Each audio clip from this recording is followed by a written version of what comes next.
С того самого дня я с головой погрузился в странную и во многом непонятную для европейца жизнь затерянного в неприступных диких горах тибетского монастыря, продолжал свой рассказ полковник. Все, что я видел там, скорее напоминало причудливый вымысел, чем реальность этого мира. Практики тибетских лам, их культура, образ жизни, их абсолютное безразличие ко всему, что происходило в большом мире, полная изолированность их крохотного мирка, в котором ничто не менялось на протяжении веков. Все это труднодостижимо для человека с западным складом мышления.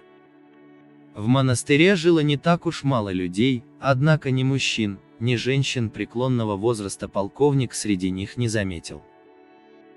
За ним же с первых дней его пребывания в обитель прочно закрепилось почтительное прозвище «Древний господин».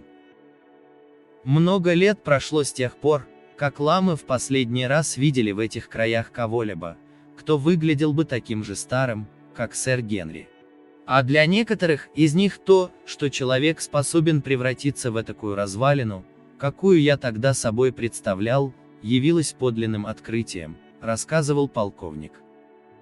В течение первых 2 недель я чувствовал себя как рыба, вынутая из воды. Я дивился всему, что видел, и зачастую чуть ли не отказывался верить собственным глазам. Оказалось, что ночью я могу спокойно спать настоящим глубоким сном, а проснувшись поутру, я чувствовал себя бодрым и прекрасно отдохнувшим. С каждым днем силы мои прибывали, и очень скоро я стал пользоваться своей тростью только во время походов в горы. И вот в одно прекрасное утро, продолжал полковник, я испытал второе из 2 самых больших в моей жизни потрясений. Первым был шок, вызванный сверхъестественным исчезновением ламы Кы. А вторым, вот что, в тот день меня впервые допустили в хранилище древних манускриптов. В самом конце длинного зала я заметил большое зеркало, наверное, единственное в тех краях. А ведь я к тому времени не видел своего отражения в зеркале уже в течение многих месяцев. С любопытством я направился к нему. Представьте себе, каково же было мое удивление, когда я увидел в зеркале нечто совершенно невероятное и с точки зрения цивилизованного человека, попросту невозможное.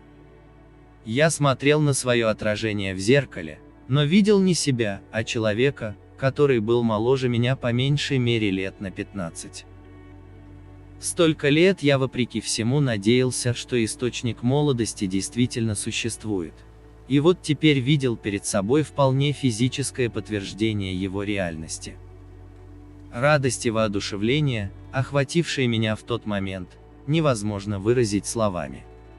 А в последовавшие затем днем несколько месяцев мое состояние претерпело еще более драматические изменения. Я полностью сбросил со своих плеч груз старости. Теперь никто уже не называл меня древним господином, и все ламы относились ко мне как к равному, что, честно говоря, весьма мне льстило. На этом рассказ полковника был прерван. В дверь позвонили. Я с некоторой досадой открыл дверь. Это были мои друзья, муж с женой. Я всегда радовался возможности пообщаться с ними, но на этот раз их визит вызвал во мне чуть ли не раздражение. Однако я постарался ничем не выдать своих чувств и очень вежливо познакомил их с сэром Генри. Мы немного побеседовали, а затем полковник поднялся и произнес: «Прошу простить меня, господа, однако я вынужден откланяться, поскольку сегодня вечером мне предстоит деловая встреча». У самой двери он обернулся и сказал: «Если вы не возражаете, Питер, я хотел бы пригласить вас отобедать со мной завтра. Обещаю, что в случае вашего согласия поведаю вам об Оке Возрождения все то, что не успел рассказать сегодня». Мы договорились о месте и времени встречи, и полковник отбыл. Когда я вернулся в гостиную, жена моего друга поинтересовалась: «Сколько лет вашему приятелю, Пит?» Он очарователен, однако так молод, что вряд ли может быть офицером в отставке. Тем более полковником. А вы как думаете, сколько ему лет? Ну, по виду ему никак не дашь и сорока. Хотя, из нашей с ним беседы я бы заключила, что ему не может быть меньше, чем 40. Не меньше, это точно, уклончиво согласился я и перевел разговор на другую тему. Мне не хотелось повторять невероятную историю о Боге Возрождения, по крайней мере до тех пор, пока полковник не рассказал мне ее всю до конца. На следующий день, отобедав в ресторане, мы с полковником отправились к нему, и он во всех подробностях рассказал мне о неистощимом источнике молодости.